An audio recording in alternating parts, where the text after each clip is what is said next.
साल 2018 में उड़ीसा के बोलांगीर जिले के अंतर्गत आने वाले पाटनगढ़ इलाके में एक साहू फैमिली रहती थी, जिसमें घर के मुखिया रविंद्र कुमार साहू के अलावा उनकी पत्नी संयुक्ता साहू, उनके 2 बच्चे और उनकी बूढ़ी मां जेमा मणि साहू थी। जहां रविंद्र कुमार साहू पाटनगढ़ में स्थित जवाहरलाल नेहरू कॉलेज के प्रोफेसर थे, तो वहीं उनकी पत्नी संयुक्ता साहू ज्योति विकास कॉलेज की प्रिंसिपल थी। उनका बेटा सौम्या शेखर भी बेंगलुरु की एक कंपनी में सॉफ्टवेयर इंजीनियर था, जबकि उनकी बेटी कजाकिस्तान में पढ़ाई कर रही थी। लेकिन उस समय अपने भाई की शादी अटेंड करने के लिए वो भी घर पर आई हुई थी। खैर, 18 फरवरी साल 2018 को बेंगलुरु में सॉफ्टवेयर इंजीनियर की नौकरी करने वाले सौम्या शेखर की शादी सोनपुर इलाके की रहने वाली रीमा से हो गई। सब कुछ ठीक चल रहा था, लेकिन फिर शादी के 5 दिन बाद यानी 23 फरवरी 2018 को शेखर की बहन, जो कजाकिस्तान से शादी में शामिल होने के लिए आई थी, वो वापस कजाकिस्तान जा रही थी। उसे एयरपोर्ट तक छोड़ने के लिए उसके पिता रविंद्र कुमार भी दिल्ली एयरपोर्ट तक उसके साथ गए थे। इधर उनकी पत्नी संयुक्ता साहू भी कॉलेज में अपनी ड्यूटी पर चली गई थी। यानी अब घर पर सौम्या शेखर, उसकी पत्नी रीमा और दादी, ये 3 लोग ही थे। 12:45 के आसपास का समय था। शेखर साहू और उसकी पत्नी रीमा रसोई में बातें कर रहे थे। वो खाने में ग्रिल बैंगन और दाल का झोल बनाने की योजना बना रहे थे। लेकिन तभी अचानक सौम्या को उनके गेट की कुंडी बजाने की आवाज सुनाई दी। उसने जाकर देखा तो गेट पर एक डिलीवरी बॉय खड़ा था। उसके हाथ में सौम्या के नाम का एक पार्सल था। बॉक्स के ऊपर एक घिसे हुए स्टिकर पर लिखा था कि इसे एस.के. सिन्हा ने रायपुर यानी उड़ीसा से करीब 230 किलोमीटर दूर से भेजा था। उस पार्सल को हरे कागज में कवर किया गया था, जिसमें से सफेद धागा बाहर निकला हुआ था। उसी समय पीछे से उनकी 85 वर्षीय दादी जेमा मणि साहू भी पार्सल देखने के लिए आ गई। सौम्या शेखर ने अपनी पत्नी से कहा कि मुझे तो ये शादी का गिफ्ट लगता है, लेकिन मुझे नहीं पता इसे भेजने वाला कौन है, क्योंकि मैं तो रायपुर में किसी को भी नहीं जानता। बातें करते हुए सौम्या शेखर उस पार्सल को भी खोल रहे थे, लेकिन जैसे ही उन्होंने उस धागे को खींचा तो रसोई में बहुत जोर का धमाका हुआ। वहां पर एक बिजली सी कौंध गई और धमाका इतना जोरदार था कि वो तीनों इधर उधर बिखर गए। उनके शरीर से तेजी से खून बहने लगा। उस धमाके से छत का प्लास्टर फट गया और वाटर प्यूरिफायर भी टूटकर बिखर गया। खिड़की भी कई टुकड़ों में टूटकर दूर जा गिरी। वो तीनों दर्द से तड़पने लगे। वहीं उनके जिस्मों से निकलने वाला खून पूरे फर्श पर फैल गया। दादी जेमा मणि साहू आग की लपटों में घिर गई थी। सौम्या शेखर ने बेहोश होने से पहले कराहते हुए कहा कि मुझे बचाओ, मैं मर रहा हूं। ये वो आखिरी शब्द थे जो रीमा ने अपने पति को बोलते हुए सुना था। आग ने रीमा के चेहरे और बाह को भी जला दिया था। उसके फेफड़ों में धुआं भर गया था। वो सांस लेने के लिए छटपटाने लगी, क्योंकि मलबा रीमा की आंखों में भी भर गया था, जिससे उसकी नजर धुंधली होती चली जा रही थी। लेकिन इसके बावजूद भी रीमा ने हिम्मत नहीं हारी। वो रेंग रेंग कर बेडरूम तक पहुंचने में कामयाब हो गई। इसके बाद उसने ज्योति विकास कॉलेज में प्रिंसिपल पद पर तैनात अपनी सास को कॉल करने के लिए फोन उठाया, लेकिन कॉल करने से पहले ही वो बेहोश हो गई। इधर उनके पड़ोसी एक दूसरे से ये पूछते हुए दौड़ते चले आ रहे थे कि शायद उनके घर में गैस सिलेंडर फट गया है, मगर वहां का दृश्य देखकर पड़ोसियों की भी हालत खराब हो गई। इसके बाद पड़ोसियों ने तुरंत एम्बुलेंस नंबर पर फोन किया। परेशान हाल पड़ोसियों ने आनन फानन में उन तीनों घायलों को उठाकर बाहर खड़ी एम्बुलेंस में पहुंचाया। लेकिन सौम्या शेखर और दादी जेमा मणि साहू की हॉस्पिटल ले जाने के दौरान ही मृत्यु हो गई। असल में वो दोनों 90% जल गए थे, लेकिन रीमा करीब 40% जली थी। इसलिए उसे गवर्नमेंट हॉस्पिटल में एडमिट कराया गया। वहां के बर्न वार्ड में उसका इलाज शुरू कर दिया गया था, लेकिन उसकी हालत भी गंभीर बनी हुई थी। परिवार के सभी लोग प्रार्थना कर रहे थे। इधर सूचना मिलते ही पुलिस भी घटनास्थल पर पहुंचकर जांच में जुट गई थी। पुलिस ने जांच में पाया कि यह घटना गैस सिलेंडर विस्फोट के कारण नहीं हुई थी। इसलिए पुलिस ने बम स्क्वाड को भी घटनास्थल पर बुला लिया था। लेकिन जैसे ही बम स्क्वाड की टीम रसोई में एंटर हुई तो वो लोग तुरंत समझ गए थे कि यह बम विस्फोट था, क्योंकि उन्होंने रसोई से बारूद की गंध महसूस की थी। और अब पुलिस को भी यकीन हो गया था कि यह बम विस्फोट ही है। लेकिन उन्हें यह समझ नहीं आ रहा था कि आखिर उस घर में बम कैसे आया था। और जो 3 लोग इस बारे में जानते थे या कुछ बता सकते थे, उनमें से 2 लोगों यानी सौम्या शेखर और उसकी दादी की मौत हो चुकी थी, जबकि रीमा भी अभी बात करने की स्थिति में नहीं थी। इसलिए पुलिस रीमा की हालत के बेहतर होने का इंतजार करती है, क्योंकि पुलिस के पास इसके अलावा और कोई दूसरा रास्ता भी नहीं था। फिर एक सप्ताह बाद यानी 3 मार्च 2018 को रीमा की हालत में सुधार होने के बाद उससे थोड़ी पूछताछ की जाती है। रीमा ने पुलिस को उस समय केवल इतना ही बताया कि 23 फरवरी को दोपहर 12 बजे के आसपास उनके घर पर स्काई किंग कोरियर सर्विस से एक पार्सल आया था। इस बात का पता चलते ही पुलिस बिना समय गवाए तुरंत स्काई किंग कोरियर ऑफिस पर पहुंचती है और उस व्यक्ति के बारे में पता लगाती है जिसने वो पार्सल डिलीवर किया था। साथ ही ये भी पता करने की कोशिश की जाती है कि वो पार्सल किसने भेजा था। जांच के दौरान पता चलता है कि वो पार्सल किसी एस.के. सिन्हा नाम के व्यक्ति ने रायपुर से भेजा था, लेकिन जब पुलिस छानबीन करती है तो पता चलता है कि वो नाम और एड्रेस दोनों ही फर्जी हैं। और यहीं पर पुलिस से एक छोटी सी गलती हो जाती है। दरअसल पुलिस ने मीडिया को इस केस की जानकारी देते समय गलती से पार्सल भेजने वाले का नाम एस.के. सिन्हा के बजाय आर.के. शर्मा बता दिया था। लेकिन पुलिस की यह गलती भी आगे चलकर इस केस को सॉल्व करने में बहुत बड़ा सुराग बन जाता है। अब क्योंकि ये नाम कातिल का था, इसलिए ये गलत नाम मीडिया के जरिए आग की तरह पूरे उड़ीसा में फैल गया और पुलिस ने भी इस पर ध्यान नहीं दिया था। पुलिस इसी तरह जांच करती रही और जब उस स्काई किंग कोरियर ब्रांच का सीसीटीवी फुटेज चेक करने की कोशिश की गई तो पता चला वहां पर कोई सीसीटीवी कैमरा ही नहीं है। इसके बाद पुलिस ने शेखर साहू के दोस्तों और परिवार वालों से भी पूछताछ की। पुलिस ने शेखर के माता पिता से पूछा कि क्या उन्हें किसी पर शक है या फिर उनकी किसी से कोई रंजिश हो। इस पर शेखर की मां ने बताया कि हमारी किसी से कोई दुश्मनी नहीं है और ना ही हमें किसी पर शक है। लेकिन फिर संयुक्ता ने कहा कि जिस कॉलेज में मेरी ड्यूटी लगी है वहां पर एक अंग्रेजी के प्रोफेसर हैं जिसका नाम पुंजीलाल मेहर है, उसके साथ मेरी कहासुनी हुई थी। दरअसल पुंजीलाल मेहर काफी समय से उस कॉलेज का प्रिंसिपल था, लेकिन इस घटना से 5 महीने पहले उसे हटाकर शेखर साहू की मां संयुक्ता साहू को प्रिंसिपल बना दिया गया था। संयुक्ता साहू का कहना था कि हमारी किसी से ऐसी रंजिश तो नहीं है कि कोई हमें बम से मार डाले। संयुक्ता साहू की नजर में तो पुंजीलाल मेहर से हुई कहासुनी एक छोटी सी बात हो सकती थी, लेकिन पुलिस के लिए यह छोटी सी बात नहीं थी। इसलिए उन्होंने पुंजीलाल से पूछताछ करने का फैसला किया, लेकिन उससे पूछताछ करने पर पुलिस को कुछ खास नहीं मिला, जिसकी वजह से पुंजीलाल मेहर को छोड़ दिया गया। इसके बाद पुलिस को पता चला कि इस घटना के कुछ महीने पहले जब शेखर रीमा से फोन पर बात कर रहा था, तभी शेखर के फोन पर एक कॉल आई थी। शेखर ने रीमा को होल्ड करके कॉल उठाया तो दूसरी ओर से किसी अनजान व्यक्ति ने धमकी देते हुए कहा था कि तुम्हें रीमा से शादी नहीं करनी चाहिए और अगर तुमने उससे शादी की तो ये तुम्हारे लिए अच्छा नहीं होगा।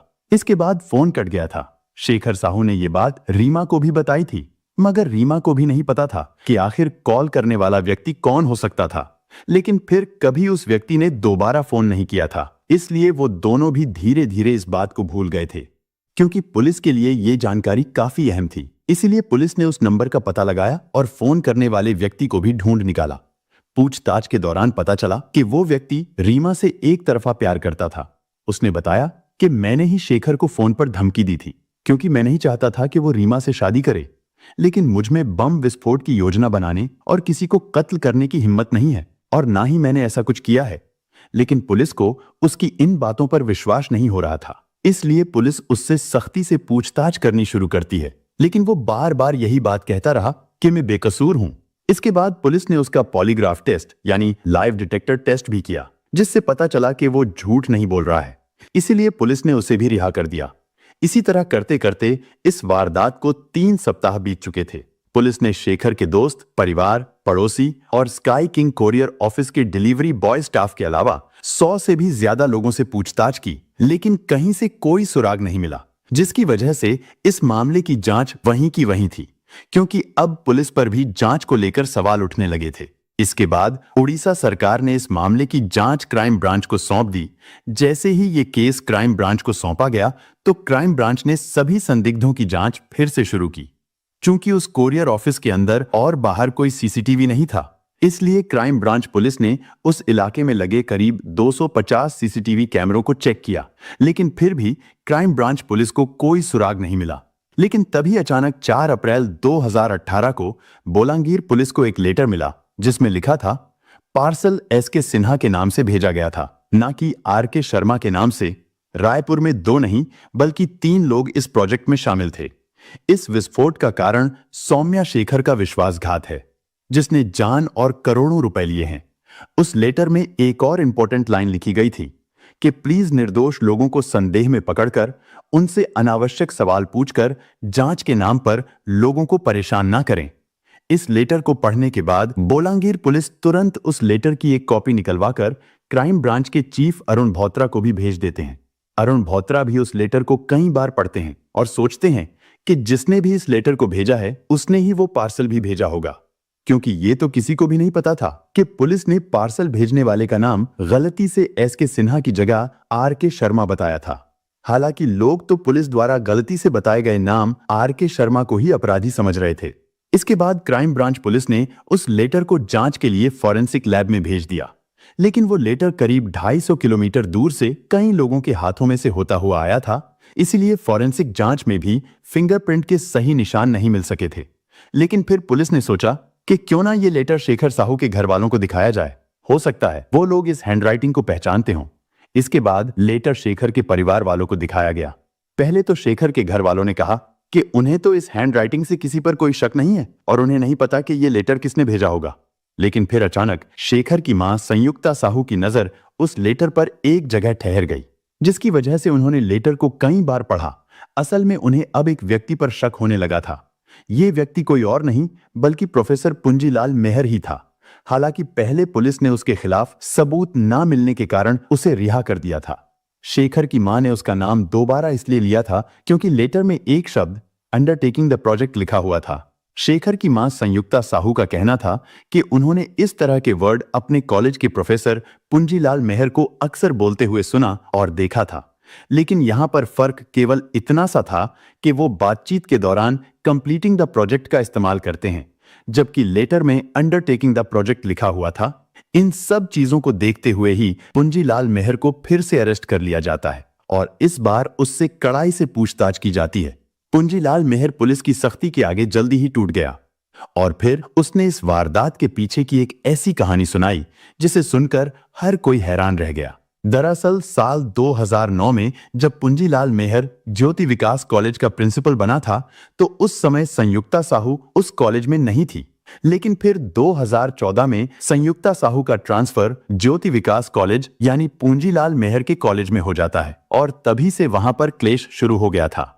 क्योंकि संयुक्ता साहू पुंजीलाल मेहर से सीनियर थी तो इसलिए अब उस कॉलेज की प्रिंसिपल संयुक्ता साहू को ही होना चाहिए था। लेकिन पूंजीलाल अपनी कुर्सी छोड़ने को तैयार नहीं था, जिसकी वजह से संयुक्ता साहू और पूंजीलाल मेहर में विवाद होने लगा।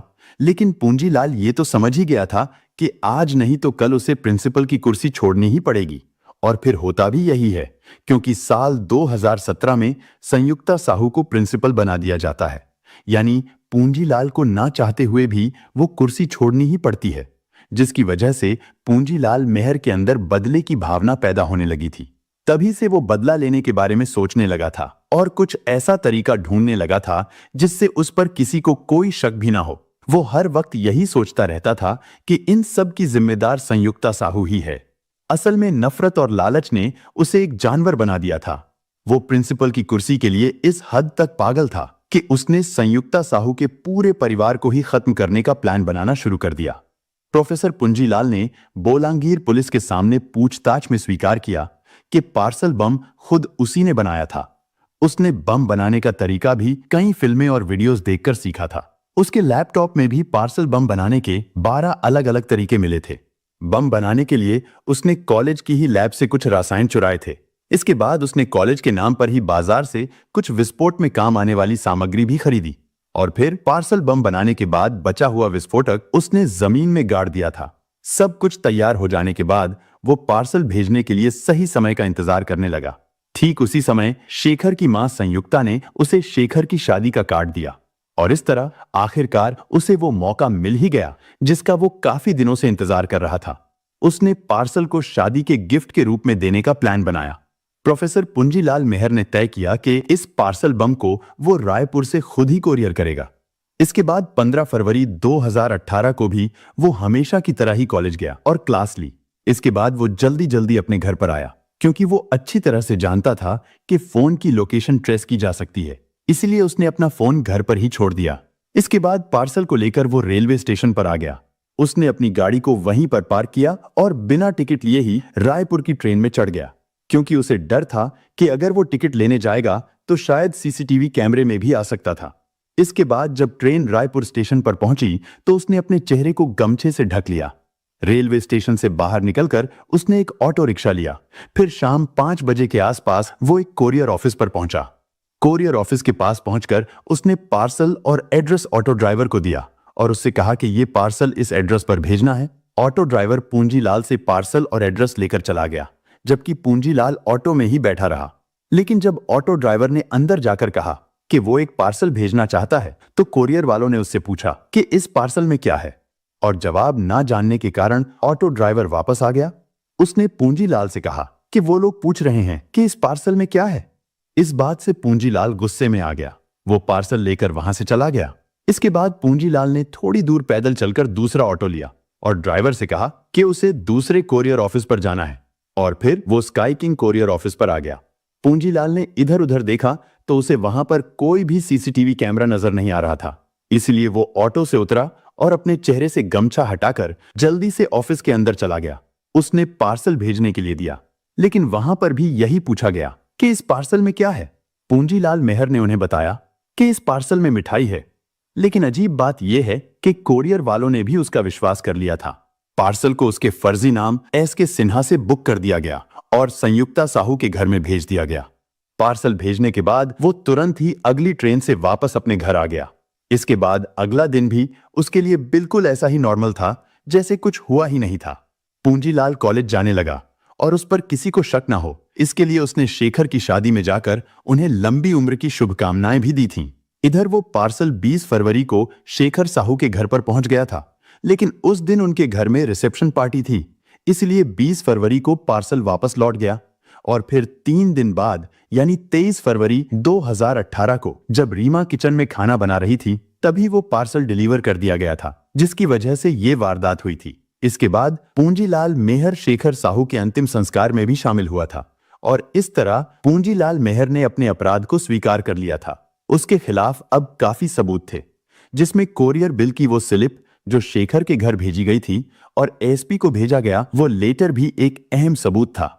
इसके बाद पूंजीलाल के दिए गए बयान और सबूतों के आधार पर 24 अप्रैल 2018 को उड़ीसा क्राइम ब्रांच पुलिस ने पूंजीलाल मेहर के खिलाफ चार्जशीट तैयार करके उसे कोर्ट में पेश किया, जहां से उसे जेल भेज दिया गया। हालांकि ये मामला अभी भी कोर्ट में चल रहा है और पूंजीलाल मेहर भी फिलहाल जेल में है। इधर रीमा भी धीरे धीरे ठीक होती जा रही थी। वो हॉस्पिटल से अपने ससुराल आ गई थी। शादी के केवल 5 दिन बाद ही वो रीमा, जिसने अपने पति को खो दिया था, उसने कहा कि शेखर ही उसका पहला और आखिरी प्यार था। रीमा का कहना था कि वो दूसरी शादी नहीं करेगी।